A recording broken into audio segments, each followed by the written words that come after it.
बोलिए भक्तवत्सल भगवान की। और ब्राह्मण का रूप धारण किया है भगवान। किसका रूप धारण किया?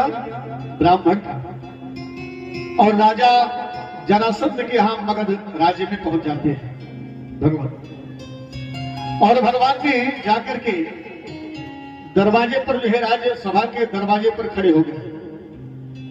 जैसे ही जरासंध ने देखा कि ब्राह्मण हमारे दरवाजे पर आए हैं तो उठ करके खड़ा हो गया और स्वागत अभिनंदन किया है और कहा है कि कहिए भगवान मैं क्या सेवा करूं। आप ही ब्राह्मणों का आशीर्वाद तो मुझे लगा है जो मैंने द्वारकाधीश को हराया है, पराजित हुआ है द्वारकाधीश। आप ब्राह्मणों का आशीर्वाद है। भगवान ने कहा कि देना चाहते हो तो राजन जो मैं मांग रहा हूं उसे दोगे?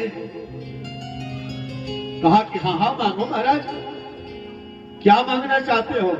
मैंने एक बार नहीं आप बार बार कहोगे तो भी मैं यही कहूंगा कि आप ही ब्राह्मणों का आशीर्वाद मुझे लगा, तभी मैं द्वारकाधीश को हरा पाया हूं, नहीं तो मेरे अंतर्गत ऐसी क्षमता नहीं थी, है ना। भगवान ने कहा कि देना पड़ेगा। जरासंध ने कहा कि बिल्कुल दूंगा। भगवान ने दो बार और कहा कि देना पड़ेगा तुझे। कहा हाँ हाँ महाराज मैं वचन देता हूं कि दूंगा आपको। अब तो भगवान ने सहर्ष जो है अपने प्रस्ताव को रखा है और क्या कहा राजन बड़े गौर से सुनना। युद्धम नो देहि राजेन्द्र द्वंद्वसो यदि मन्यसे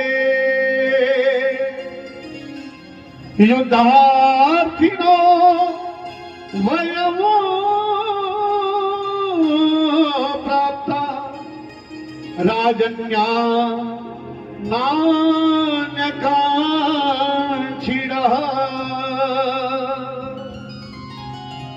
भगवान ने कहा कि देना चाहते हो तो राजन हम सभी से युद्ध करो। जैसे ही युद्ध करने की बात प्रस्ताव को रखा भगवान ने और भगवान मुस्कुराने लगे तो जरासंध जो है पहचान गया और जरासंध जो है कृष्ण के तरफ जो है इशारा करते हुए और कहा है